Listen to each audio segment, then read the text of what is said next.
എല്ലാവർക്കും നിമിഷസ് കിച്ചണിലേക്ക് സ്വാഗതം. ഇന്ന് നമുക്ക് നല്ല നാടൻ രീതിയിലുള്ള മുട്ടക്കറി എങ്ങനെയാണ് തയ്യാറാക്കണേന്ന് നോക്കാം. ഇത് അപ്പത്തിന്റെ കൂടെ, ഇടിയപ്പത്തിന്റെ കൂടെ, അതുപോലെ ചപ്പാത്തിയുടെ കൂടെ നല്ല അടിപൊളി കോമ്പിനേഷൻ തന്നെയാണ് കേട്ടോ. അപ്പൊ നമുക്ക് ഇത് എങ്ങനെയാണ് നല്ല ടേസ്റ്റി ആയിട്ട് തന്നെ തയ്യാറാക്കണേന്ന് നോക്കാം.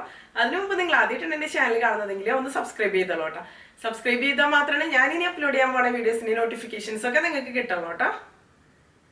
അപ്പൊ നമുക്ക് മുട്ടക്കറി ഉണ്ടാക്കാൻ തുടങ്ങിയാലോ. ഞാനിവിടെ ഒരു കടായി എടുത്തിട്ടുണ്ട്. ഇതിലേക്ക് നമുക്ക് വെളിച്ചെണ്ണ ഒഴിച്ചു കൊടുക്കാം.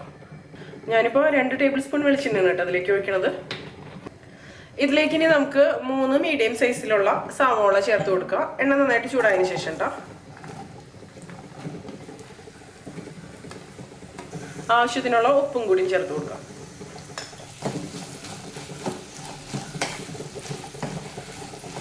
ഇനി ഇത് നന്നായിട്ടൊന്ന് മിക്സ് ചെയ്ത് കൊടുക്കുക. ഈ സവോള ഒന്ന് സോഫ്റ്റ് ആയിട്ട് വരട്ടെ.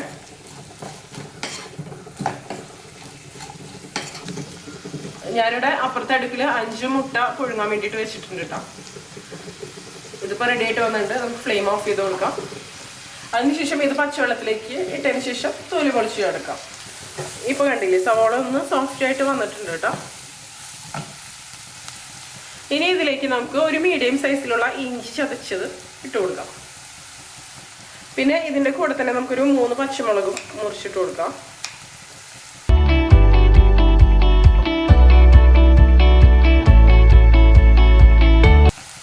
ആവശ്യത്തിനുള്ള കറിവേപ്പിലയും കൂടി ഇട്ട് കൊടുക്കാം.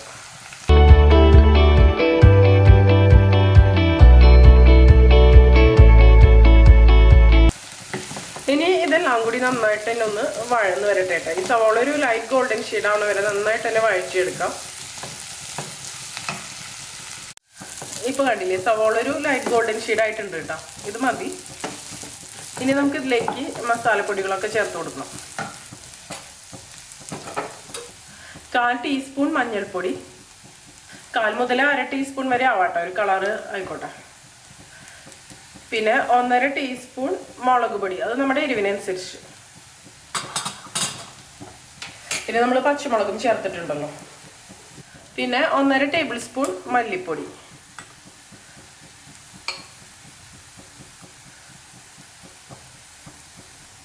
1/4 ടീസ്പൂൺ കുരുമുളക് പൊടി. ഇനി ഇതെല്ലാം കൂടി നമുക്ക് നന്നായിട്ടൊന്ന് മിക്സ് ചെയ്ത് കൊടുക്കാം. ഈ പൊടികളുടെയൊക്കെ പച്ചമണം നന്നായിട്ടൊന്ന് മാറി വരട്ടെ.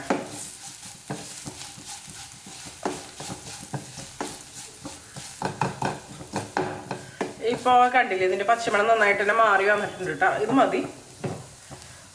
ഇനി നമുക്ക് ഇതിലേക്ക് ഒരു ചെറിയ തക്കാളി മുറിച്ചത് ഇട്ട് കൊടുക്കുക. തക്കാളിയുടെ അളവ് ഒരുപാട് വേണ്ട കേട്ടോ. ഒരു വലിയ തക്കാളി ഒക്കെ ആണെന്നുണ്ടെങ്കിൽ ഒരു തക്കാളിയുടെ പകുതി തന്നെ മതി. നന്നായിട്ടൊന്ന് ഇളക്കി കൊടുക്കും.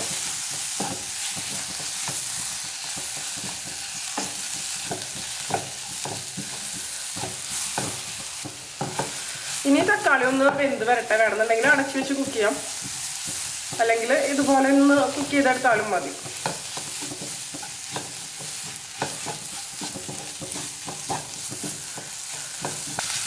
ഇപ്പൊ കണ്ടില്ലേ, തക്കാളി നന്നായിട്ട് തന്നെ വെന്ത് വന്നിട്ടുണ്ട് കേട്ടോ. ഇത് മതി. ഇനി നമുക്കിതിലേക്ക് നാളികേരപ്പാല് ഒഴിച്ചു കൊടുക്കാം. ഞാനിപ്പോൾ ഒരു നാളികേരം എടുത്തിട്ട് പിഴിഞ്ഞെടുത്തിരിക്കുന്നതാണ് കേട്ടത്. ഇതിലിപ്പോൾ 1-ാം പാലും 2-ാം പാലും ഒന്നും ഞാൻ സെപ്പറേറ്റ് എടുത്തിട്ടില്ല. 1-ാം പാലും 2-ാം പാലും കൂടി ഒരുമിച്ച് പിഴിഞ്ഞെടുത്തിരിക്കുന്നതാണ്. ഇത് 2 കപ്പാണ് കേട്ടോ ഞാൻ എടുത്തിരിക്കുന്നത്. ഇതിന് വേണ്ടിയിട്ട് 250 ml കപ്പിൽ 2 കപ്പ് കേട്ടോ. ഇത് നമുക്ക് ഇതിലേക്ക് ഒഴിച്ചു കൊടുക്കാം.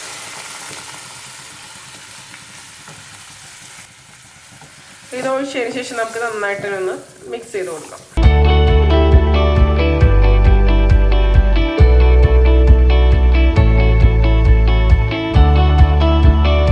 ഇതിലേക്ക് ഒരുപാട് നാളികേരപ്പാലിൻ്റെ ആവശ്യമില്ല. പക്ഷെ നമ്മൾ എടുക്കണ നാളികേരപ്പാലിന് അത്യാവശ്യം കട്ടി ഉണ്ടാവണം. എന്നാൽ തന്നെയാണ് ഈ മുട്ടക്കറി കഴിക്കാൻ തന്നെ ടേസ്റ്റ് ഉണ്ടാവുള്ളൂ. ഇതിനെ ഒന്ന് തിളച്ച് വരട്ടെ കേട്ടോ. ഇതിപ്പോൾ നമ്മൾ 1-ാം പാല് തന്നെ അല്ലല്ലോ എടുത്തിരിക്കുന്നത്. കാരണം തിളച്ചാലും കുഴപ്പമൊന്നുമില്ല, പിരിഞ്ഞൊന്നും പോവില്ല. ഇതിലേക്ക് നമുക്ക് ആവശ്യത്തിന് ഉപ്പ് ചേർത്ത് കൊടുക്കാം.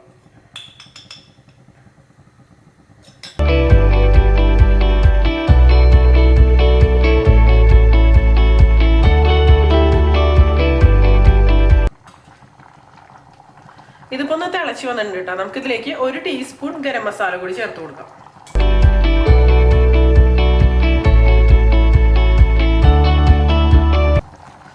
നന്നായിട്ടൊന്ന് മിക്സ് ചെയ്ത് കൊടുക്കാം. ഉപ്പൊക്കെ കറക്റ്റ് ചെയ്ത് തന്നെ കൊടുക്കാം കേട്ടോ.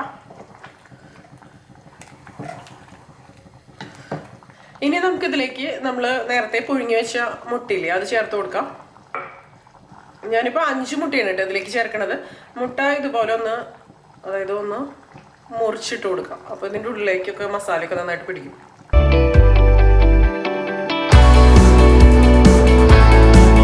അല്ലാന്നുണ്ടെങ്കിൽ കട്ട് ചെയ്തിട്ട് അതിലിട്ട് കൊടുക്കാം കേട്ടോ.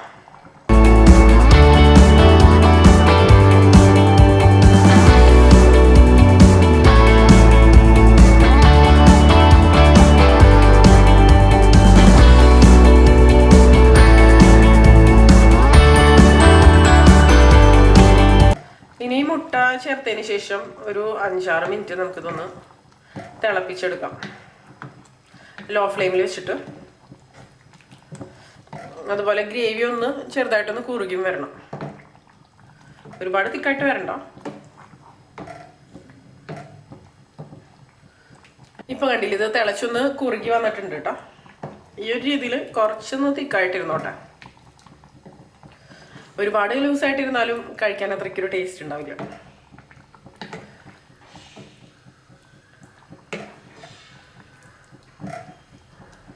ഇനി നമുക്ക് ഫ്ലെയിം ഓഫ് ചെയ്ത് കൊടുക്കാം. അപ്പോൾ കണ്ടില്ലേ, നമ്മുടെ നല്ല ടേസ്റ്റി ആയിട്ടുള്ള മുട്ടക്കറി റെഡി ആയിട്ടുണ്ട്. അപ്പോൾ എല്ലാവരും ട്രൈ ചെയ്ത് നോക്കിയിട്ട് നിങ്ങളുടെ എക്സ്പീരിയൻസ് ഷെയർ ചെയ്തോളൂ കേട്ടോ.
ഒന്ന് ഷെയർ ചെയ്ത് കൊടുത്തോളൂ. പിന്നെ ലൈക്ക് ചെയ്യുക. അതുകൂടാതെ നിങ്ങളുടെ അഭിപ്രായങ്ങളൊന്ന് കമന്റ് ചെയ്തോളൂ.